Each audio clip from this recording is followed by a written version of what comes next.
Our next guest has starred in your favourite sitcoms, lent his voice to your favourite animated films, and is George Clooney's bestie. He's so funny.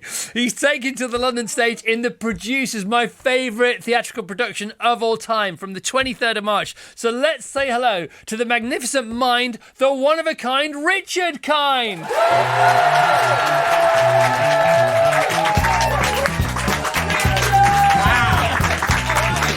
Well, I get almost as much applause as indoor toilets. And it's fantastic. How wonderful. I am so proud. Well, Rich, let me tell you, nobody's going to get more applause than indoor toilets. Holy crow.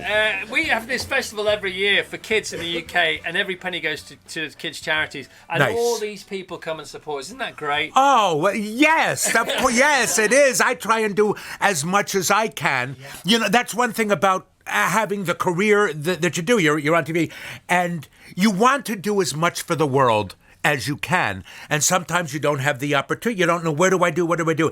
They ask me, and I say, thank goodness I get to do something that makes the world better. I'm asked to do it, but it's because I don't know which way to turn to do nice things. Yeah, well, it's great. And you've always been a man of charity, because you provided George Clooney with charity for many, many years. Let's stop with the George Clooney. It's my biggest credit. So let's stop. He's a dear friend. No, he's a very dear Yes, friend. but he gets enough publicity on his own. Yeah. So let's. But he always mentions you in interviews, doesn't he? He's like thanking you all the time and. Okay, but I ain't doing it for him. Yeah. He gets enough. He's all over the place. The Producers is literally my favourite thing I've ever seen on stage. I absolutely adore How it. wonderful. I think you're smart. That's a great, it is hilarious. It's funny. It much more than the original movie. It's even touching.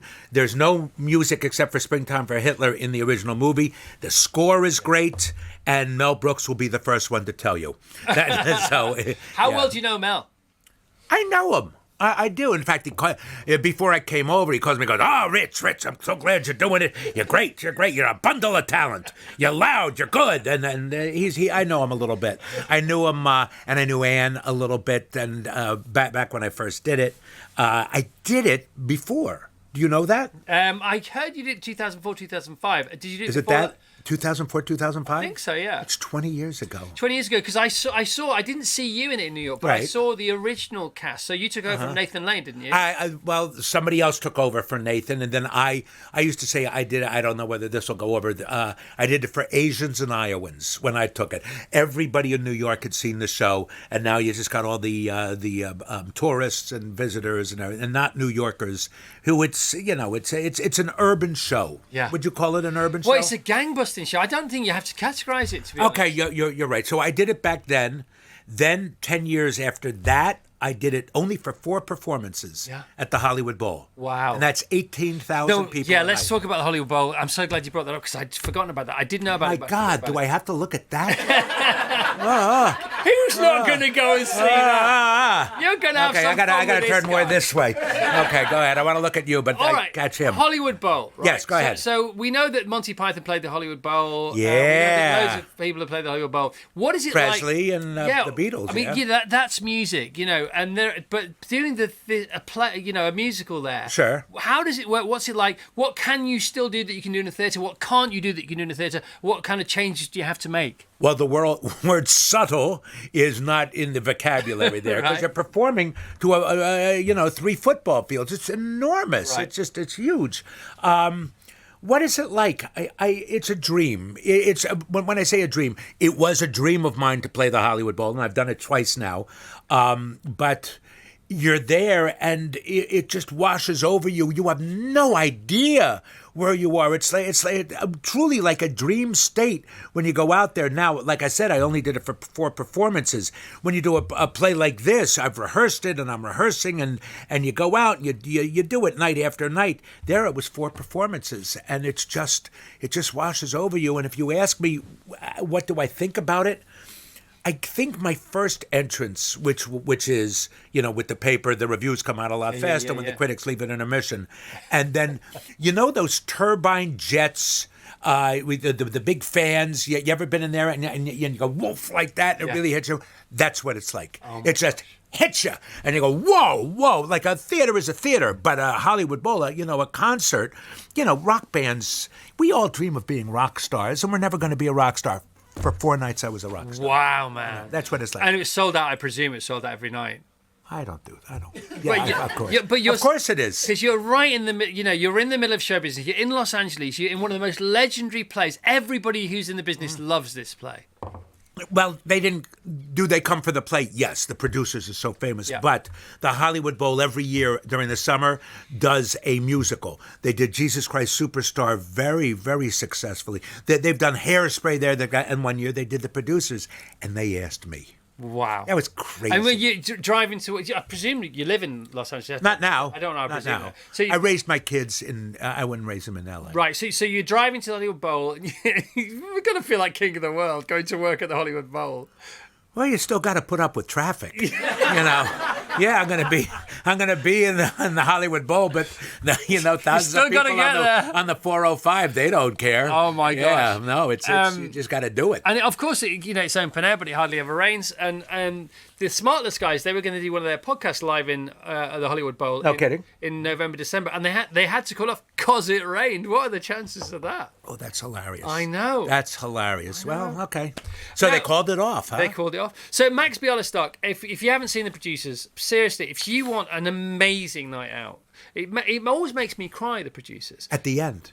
Because it's so joyful. Oh, that's a lovely thing to say. It's the joy that makes me cry. I am with you, yes. Happiness makes me cry more than sadness. Yeah, I can't bear it. Because everybody on stage is giving their all. Because you can't, I presume, I'm not an actor, I've never been in it, this particular production. Have you ever acted? Bits and bobs, but not really. Okay. And then it seems like there's nowhere to hide in this show. You've got to be 100% all the time because it's so full on. Well, that's my job. Yeah, no, it's your job. You're on stage, and the thing about acting is doing theater versus doing a movie. Acting in theater is like shampoo. You get a little dab like that, and you put it on your head, and it becomes a lot of lather. You get 2.5 hours on stage to make a lot of lather. You go through somebody's life. Now, sometimes it's joyous. Max Bialystock is filled with... Here's what's great about... I'm talking a lot and talking fast. Max Bialystock has appetites. Sex, money, success. Gotta do it. And he's now a failure, and he has a chance to come out on top. That's a lot. In 2 hours, 2.5 hours. That's a lot of lather. You just start out like this, and boom, it's all that. And you have success and money and big shows, and you got to go pick out the producer, the director, and the actors, and this is all big. And life just goes on at its own pace. So that's what theater is. And you say there's nowhere to hide. You go on stage, and you got to make all that lather for a night, and then go home and just live your life. Yeah. That's what acting is on stage. Yeah, I get that. I just want to get across the fact that The Producer is something else. It's a different animal. It is a different animal, like I just said. It's about a man with appetites. Yeah. Now, you have a death of a salesman, and he's got his life, and by the end of the evening, he's going to commit suicide. Sad thing, but it's a lot in a small little amount. This comes right out of the gate. I used to be the king of old Broadway. The best of everything was mine to have each day. And you just go on. That's a bit of juice there. Wait, hold on. Yeah. There'll be gala opening nights again. You'll see my name in lights again. I'll go from duct up rights again. My spirit's high as kites again. I'll never suffer slights again. I'll taste the sweet. Okay, we got it. No, come on. Well, come see the rest of the verse. This is what I'm saying. Come see the rest of the verse. It's no small part. It's no light lift. It's a heavy lift. Max Bialystock is a big lift, isn't it? I should be getting much more money. You should much more money. Yes, I know, Chris. Seriously, much more. And when the audience comes back after the interval, I'm sorry. I know that we're getting quite niche here, but it's so important you go and see this thing. When the audience come back after the intermission, and he's in jail, and that's that whole 9-minute sequence of whatever that is. Jeez, I mean, that's got to take it out of you. Yes.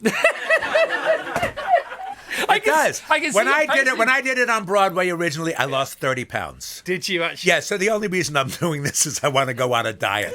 I don't believe in the shots. I want to go. Yeah. I do the producer's diet. Yeah, you're not on the pen anymore. Oh my gosh, it's so good, man. It's so good. And of thanks. course, you've been in Curb Your Enthusiasm. I was. And Larry David is a big fan of the producers. And there was a producers episode in Curb, and he went Brilliantly. to play it. And I was in that episode. Yes, you were. I was in those, yeah. You were. How was that? How was working with Larry on Curb? Oh, Larry's great. Yeah. Yeah, everybody goes, oh, what's he really like? Is he like that? Hey, he's a great guy. You know, he's a normal guy who talks. He's a great guy. What are you going to do? He's a great guy. You know, we talk golf. We talk what makes us laugh. He's a wonderful guy. Doing Curb, that's very difficult because Curb is like an O. Henry story that's funny. You get a script with no lines. It's like reading a story, a short story, and you say, oh, okay, in this scene, this is where you are. Show me what's going to happen. Tell me what's going to happen through your words. But we know exactly what the arc of that particular scene is. So it's not a little thing of shampoo like you do. You have a half a day or however long to make that scene have lather. Yeah. Okay, and that bits of lather add up. Yeah. I've never talked about theater as shampoo, as a shower, but that's I what like it. I think you should do it more. That's what it is. I know. Seriously. It's good. Okay. And you were only in 8 Curbs. Yeah. Everybody thinks I was on for 20 years. Because you made such an impact. And like... Oh, please. No, you're so good in it, and like you're at dinner parties, you're at drinks parties in Curb, and it's like, who's this guy? I mean, obviously we know who you are because we know who you are, but like this character, and I think it was less is more, wasn't it? Because we just were screaming for more of his... that's the opposite of my acting style. Right. Less is more is not my acting style. Yeah. I come out with Well, mate, with you are everything. great. You are You're great. very, very And where are you going to hang? Obviously, you're at the theatre. So we're talking to Richard about the producers. He's playing Max Bialystock in the producers. It's great. You have to be wonderful to be in it. Otherwise, you get found out and run out of town, never to be heard or seen again. And Andy Nyman, who is doing it now, and he has to take a leave of absence for whatever reason he's going to be doing. I think he's doing a play that he wrote. Right. So it was decided even before he signed his contract that he needed this time off. Yep. So they looked to see who could do it. Could you use an understudy? They were worried. And Mel likes me in this. I know David Baboni, who's a great guy. And I even know Patrick Marber, who is as gentle and wonderful a man as he is talented. Yeah. He's so good. And they all conspired. And I shouldn't be doing it because I'm doing a TV show back in America. I'm doing a movie back in America. So we're working around rehearsal schedules. And then I have to do it from March 23rd until I think it's May 9th. Right. But I may have to leave 2 days early because my kids are graduating from college. Which is fair enough. Yes, it is fair enough. Well, those, yes, you'll be in the doghouse back at home. Yep. All right, so it's the GarrickTheatre.co.uk. I run past it. Wait, hold on. You said that very quickly. Would you say that a little slower like an American? Okay. Ladies and gentlemen, now booking the producers at the GarrickTheatre.co.uk. Okay, that's good. The Garrick Theatre. That's what I wanted to hear. Okay, Garrick Theatre! Garrick Theatre! Oh, yay, oh, yay! Roll up, hubba bubba! Tickets available, and laughs aplenty. The Garrick Theatre! Wait, the Garrick Theatre? Yeah! Okay. Yeah. Oh, no, it's the Haymarket. No, it's the Garrick. Rich, it's great to meet you, man. Chris, it's my honor to be here. Can we hear it from Richard Kind, please? Legend, absolute legend in their house. Richard, GarrickTheatre.co.uk, Kind on the show. Okay, Black Keys now. Thank you, Rich. Cheers, mate. Well done.